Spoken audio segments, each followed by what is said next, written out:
للہ رب العالمین والصلاة والسلام علی خاتم النبیین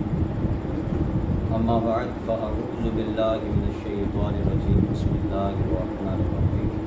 الصلاة والسلام علیک یا رسول اللہ وعلی آلک وصحبک یا حبیب اللہ الصلاة والسلام علیک یا سیدی یا رحمۃ للعالمین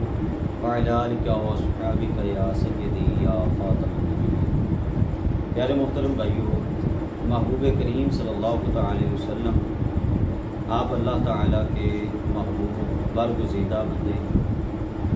محبوب کریم صلی اللہ علیہ وسلم کو اللہ تعالیٰ نے جو اوصاف حمیدہ عطا فرمائے وہ بڑے کمال اور لازوال درجے کے وہ اوصاف حمیدہ ہیں۔ نبی کریم صلی اللہ علیہ وسلم کو اللہ نے ایسی صفات عطا کی ہیں کہ جو دیگروں میں نہیں پائی جاتی، اور کئی ایسی صفات ہیں کہ جو ان کی شان صرف محبوب کریم صلی اللہ علیہ وسلم صرف وہ آپ ہی کا خاصہ ہے۔ جیسا کہ دیگر کمالات کے ساتھ ساتھ ختم نبوت یہ محبوب کریم صلی اللہ علیہ وسلم کا خاصہ ہے، اور جو شے کسی کا خاصہ ہو اس کے بارے میں قاعدہ قانون جو عربی کتابوں میں بیان کیا جاتا ہے وہ یہی ہے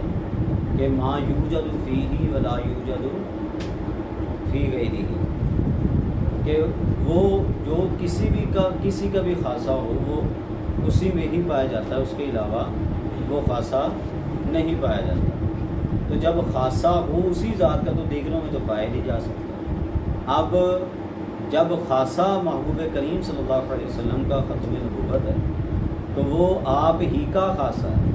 تو آپ کے علاوہ کسی اور میں یہ پایا نہیں جا سکتا۔ لہٰذا کوئی بعد میں اٹھ کے نبی پاک جب دنیا میں تشریف لے آئے تو آپ کی آمد کے بعد اگر کوئی بندہ اٹھ کے اب ختم نبوت کے بعد بھی کہے کہ میں نبی ہوں تو آپ سمجھ لیں کہ وہ نبی نہیں ہے بلکہ جھوٹا انسان ہے،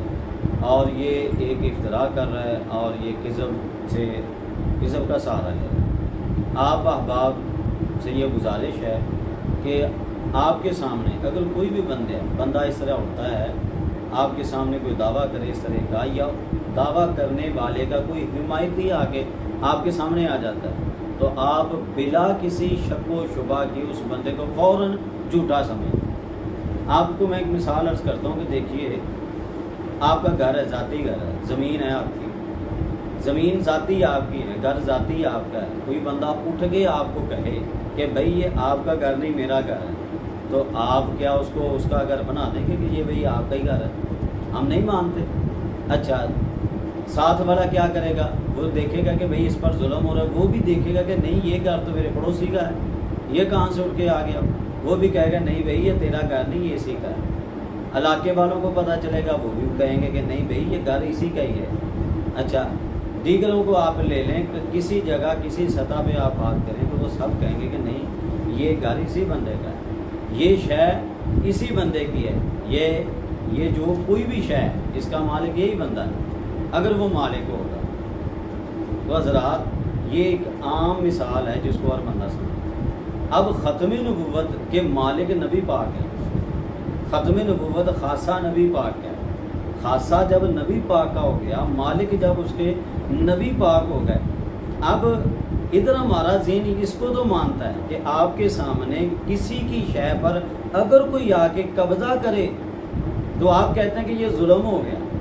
ہمارا ذہن تسلیم کرتا ہے کہ یہ ظلم ہو گیا۔ زید سے پوچھیں، بکر سے پوچھیں، کسی سے بھی پوچھیں، ہر بندہ کہے گا نہیں بھئی یہ ظلم ہو رہا ہے کیونکہ شے اس کی ہے۔ تو حیرانی ہوتی ہے کہ جو اس طرح کا ذہن بھی رکھتے ہیں،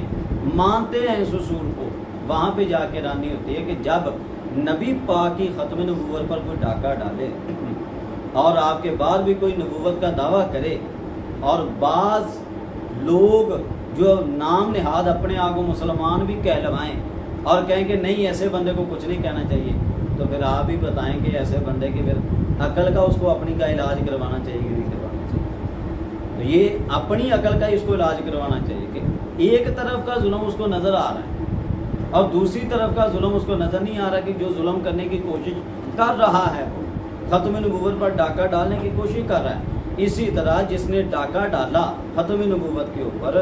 اب آ کے کوئی اس کی حمایت کر رہا ہے، اس کے حوالے سے بھی آپ خود ہی سوچ لیں کہ آیا وہ ظلم کی حمایت کر رہا ہے یا کہ وہ حق کی حمایت کر رہا ہے، تو آپ مانیں گے کہ وہ ظلم کی حمایت کر رہا ہے۔ تو پیارے محترم بھائیو، آپ کو بھی موجودہ دور میں کئی نظر آئیں گے جو کہیں گے غلام احمد قادیانی، مرزا غلام قادیانی جی نبی ہے، استغفر اللہ، اس کے حمایتی نظر آئیں گے اس کا،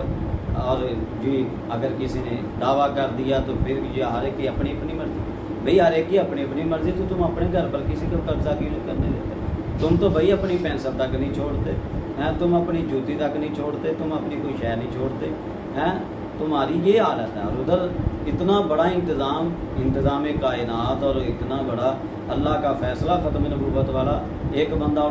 اس کو اٹھ کے چیلنج کر رہا ہے، تم اس کو قبول بھی کرتے جا رہے۔ لہٰذا کوئی کسی طرح بھی اس طرح کی بات کرے قبول نہ کی جائے، بالکل بھی آپ قبول نہ کریں، ہم مسلمان ہیں۔ اور اسی طرح اگر کوئی نیکی یا نیکوں کا پردہ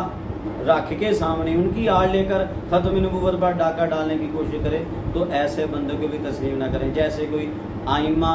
کو اٹھا کر، جو ہمارے بڑے آئمہ گزرے ہیں، ان کے نام لے کر، اہل بیت کے آئمہ کے بالفرض نام لے کر ان کو نبوت کا درجہ دے، نبیوں والا درجہ دے ہیں۔